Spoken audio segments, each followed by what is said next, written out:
दोस्तों ये है टाइटैनिक वीडियो का पार्ट 2। मैंने पार्ट वीडियो में आपको टाइटैनिक की आधी स्टोरी बता दी थी। अगर आपने वो वीडियो अभी तक नहीं देखी है तो कमेंट बॉक्स और डिस्क्रिप्शन में उसकी लिंक दे दी गई है, आप वहां से जाकर देख सकते हैं। मैंने आपको पार्ट 1 में हाइपोथर्मिया का एग्जाम्पल देकर वीडियो खत्म किया था।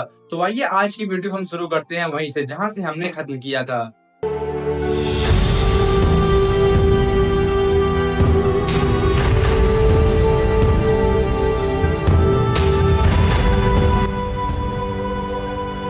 आरएमएस कारपेथिया जो जहाज टाइटैनिक को बचाने आ रहा था वो उस लोकेशन पर करीब 3:30-4 बजे के आसपास पहुंचता है, लेकिन उस टाइम तक पानी में सिर्फ लाशें तैर रही थी। हालांकि जो लाइफ बोट्स को रिलीज किया गया था, करीब 705 पैसेंजर्स को सक्सेसफुली रेस्क्यू कर लिया जाता है। इतने बड़े डिजास्टर के बाद काफी कंट्रोवर्सीज हुई कि कभी न डूबने वाला टाइटैनिक अपने पहले सफर में ही डूब गया। यहाँ पर एक बड़ी मिस्टेक होती है एसएस कैलिफोर्नियन शिप से। मैंने आपको बताया कि आरएमएस कारपेथिया टाइटैनिक को 107 किलोमीटर दूर से बचाने आ रहा था, पर ये जो एसएस कैलिफोर्नियन शिप था वो टाइटैनिक से सिर्फ 37 किलोमीटर दूर था, पर फिर भी वो टाइटैनिक को बचाने नहीं आया। टाइटैनिक के टकराने से 1 घंटे पहले इसी एसएस कैलिफोर्नियन जहाज से टाइटैनिक को आइस वार्निंग मिली थी। फिर करीब रात के 11:15 पर एसएस कैलिफोर्नियन ने अपना रेडियो ऑफ कर लिया और एक जगह पर रुक गया। एसएस कैलिफोर्निया को रात में जाना सेफ नहीं लगा। रेडियो ऑफ होने की वजह से टाइटैनिक और एसएस कैलिफोर्निया के बीच कम्युनिकेशन नहीं हो पाया और ये जहाज इतना पास था कि ये टाइटैनिक के क्रूज नेस्ट से आसानी से दिख रहा था। टाइटैनिक पर काफी फ्लेयर भी छुड़ाए गए, लेकिन एसएस कैलिफोर्निया तब भी नहीं आया।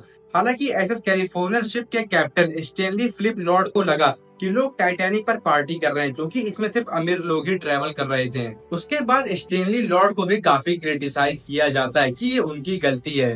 अब यहाँ पर एक सवाल और उठ रहा था कि जब टाइटैनिक को सिर्फ 2 दिनों में 13 आइस वार्निंग मिल चुकी थी कि इस इलाके में खतरा है, धीरे चलाएं, पर कैप्टन ने शिप की स्पीड को कम क्यों नहीं किया।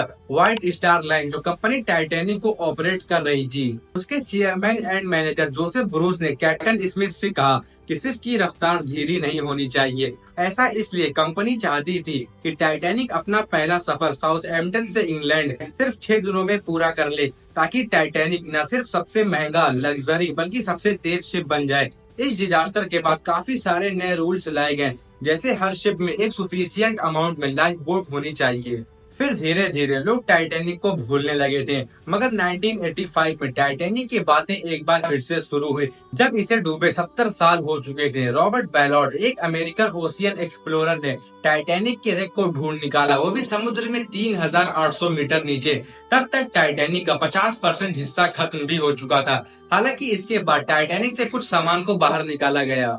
ये जो आप अपनी स्क्रीन पर देख रहे हैं, ये टाइटैनिक का मेन्यू था, जिसे 2015 में $88,000 में बेच दिया गया। अगर आपने टाइटैनिक मूवी देखी है तो जब उसमें जहाज डूब रहा था, तब लोगों को शांत करने के लिए नियरर माई गॉड टू थी नाम का गाना प्ले हो रहा था, और दरअसल रियल में भी जब टाइटैनिक डूब रहा था तब भी यही गाना चल रहा था। टाइटैनिक से एक वॉल्यूम को भी बाहर निकाला गया, जिसे साल 2013 में $1.7 मिलियन यानी 12 करोड़ रुपए में बेचा गया। टाइटैनिक पर कुछ लकी पैसेंजर्स भी थे, जैसे जॉन जैकब एस्टर, जो कि उस जहाज के सबसे अमीर आदमी थे। उस टाइम इनकी नेटवर्थ $85 मिलियन थी, आज के इन्फ्लेशन के हिसाब से 12,000 करोड़ रुपए। उस टाइम टाइटैनिक पर जो सबसे यंगेस्ट पैसेंजर्स थी वो सिर्फ 2 महीने की थी, मिलिवियाना डीन, जो साल 2009 में 97 ईयर्स की उम्र में उनकी मौत हुई।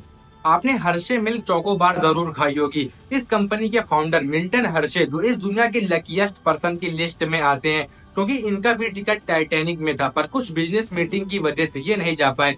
जब इन्हें खबर मिली होगी कि टाइटैनिक डूब गया, तब सोच रहे होंगे क्या किस्मत मिली है। जब टाइटैनिक के 705 पैसेंजर्स को रेस्क्यू करके लाया गया था, तब उन्हें देखने के लिए पोर्ट पर 40,000 से भी ज्यादा लोग आए थे। और आज टाइटैनिक को डूबे 111 साल हो गए हैं, और अब टाइटैनिक का सिर्फ इतना ही रेक बचा हुआ है। साइंटिस्ट की माने तो 2030 तक टाइटैनिक पूरी तरह से गायब हो जाएगा, और इसके गायब होने की वजह होगी एक खास तरह का बैक्टीरिया, जो कि टाइटैनिक को धीरे धीरे खा रहा है। और इस बैक्टीरिया का नाम ही टाइटैनिक के नाम पर रख दिया गया है, होलोमोनास टाइटैनिकी।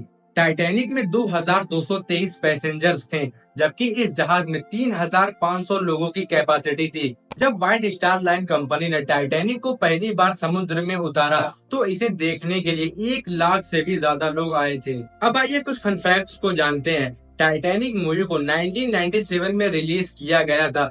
तब इस मूवी को बनाने में $200 मिलियन का खर्च आया था, जो कि आज के हिसाब के 1,600 करोड़ रुपए से भी ज्यादा है। पर इतने बड़े डिजास्टर के पीछे काफी सारी गलतियां थी, जैसे शिप को आइस वार्निंग के बाद धीरे न करना, क्रोज नेस्ट पर दूरबीन न होना, कैलिफोर्नियन शिप का रेडियो ऑफ होना, टाइटैनिक पर लाइफ बोट का न होना, लाइफ बोट पर 65 पैसेंजर्स की जगह सिर्फ 28 पैसेंजर्स को भेजना, और सबसे बड़ी गलती थी ओवर कॉन्फिडेंस। कैसे द अनसिंकेबल नाम का टाइटैनिक अपने पहले सफर में 3 घंटे से भी कम समय में डूब गया, कुछ बड़ी गलतियों की वजह से और ओवर कॉन्फिडेंस की वजह से।